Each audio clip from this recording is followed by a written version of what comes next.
नमस्कार, मेरा नाम है सुबोध शर्मा और आप देख रहे हैं कॉन्फ्लिक्ट एक्स। आज के इस वीडियो में हम लोग बात करने वाले हैं गैबॉन के बारे में। इस अफ्रीकन कंट्री में रिसेंटली एक कू हुआ है, जिसके बाद यहाँ की जियोपॉलिटिक्स काफ़ी ज़्यादा इंटरेस्टिंग हो गई है। इस वीडियो के दौरान हम लोग इसी चीज़ के बारे में डिटेल में बात करेंगे और समझने की कोशिश करेंगे कि एग्जैक्टली वहाँ पर चल क्या रहा है।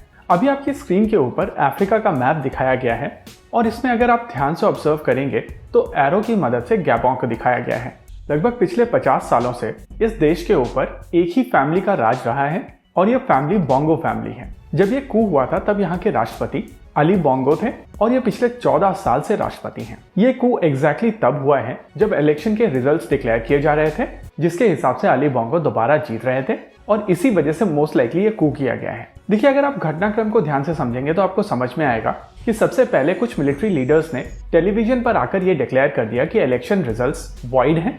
इसके अलावा यहाँ पर यह चीज भी डिक्लेयर की गई है कि उनके बॉर्डर्स कुछ दिनों के लिए बंद रहेंगे और जब तक ये चीज क्लियर नहीं हो जाती है कि आगे चलकर किस तरीके से गैबॉन आगे मूव करेगा, तब तक के लिए बॉर्डर्स बंद ही रहने वाले हैं। गैबॉन से पहले 5 और अफ्रीकन कंट्रीज में कू हो चुका है और लगभग 1 महीने पहले नाइजर में कू हुआ था। नाइजर का कू अभी तक ठंडा नहीं पड़ा है और वहां पर युद्ध के बादल मंडरा रहे हैं। ऐसे में बहुत सारे लोग गैबॉन के कू को साहिल रीजन में जो कू हो रहे हैं उनके साथ में जोड़कर देख रहे हैं, लेकिन रियलिटी में ऐसा नहीं है। अगर मैप में आप ध्यान से देखेंगे तो आपको समझ में आएगा कि गैबॉन नाइजीरिया के नीचे आता है, यानी कि एक सेंट्रल अफ्रीकन कंट्री है और साहेल रीजन के साथ में इसकी बहुत ज्यादा लिंकेज नहीं है।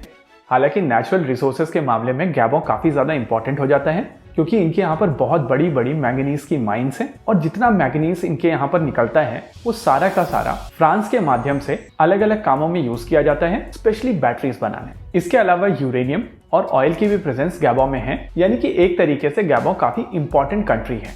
इस देश में भी फ्रांस का काफी बड़ा होल्ड है और जैसा कि फ्रांस की तरफ से हमेशा कोशिश की जाती है कि इस तरीके के रिसोर्सेस वाली कंट्री में अगर उनकी प्रेजेंस है तो सारा रिसोर्स अगर बाहर जाए तो वो फ्रांस के थ्रू जाए। देखिए, अली बोंगो से पहले इनके फादर ओमार बोंगो 41 सालों तक गैबॉन के ऊपर राज कर चुके हैं और उसके बाद अब अली बोंगो तीसरी टर्म में आने वाले थे। ऐसे में जो नैरेटिव बन रहा है कि ये कू एक फैमिली के अगेंस्ट है जो गैबॉन को लूट रही थी। इस बात में कोई दो राय नहीं है कि इन लोगों के पास में बहुत सारा पैसा है और अगर आप इनके बैंक बैलेंस को देखेंगे तो आपको समझ में आएगा कि रियलिटी में इनके पास में बहुत पैसा है और जिस तरीके से इन लोगों ने गैबॉन का पैसा काफी पहले से इकट्ठा किया है वो चीज पब्लिक सेंटीमेंट को बढ़ाती है और इसी वजह से बहुत सारे लोगों ने इस कू को सेलिब्रेट किया है। हालांकि अभी ये चीज क्लियर नहीं है कि आगे चलकर ये किस तरफ मूव करेगा, लेकिन फ्रांस की तरफ से इस कू को कंडेम किया गया है। लेकिन सरप्राइजिंगली चाइना ने भी फ्रांस के सुर में सुर मिलाते हुए इस कू को कंडेम किया है और ये चीज दिखाती है कि यहाँ पर दोनों कंट्रीज के जो इंटरेस्ट हैं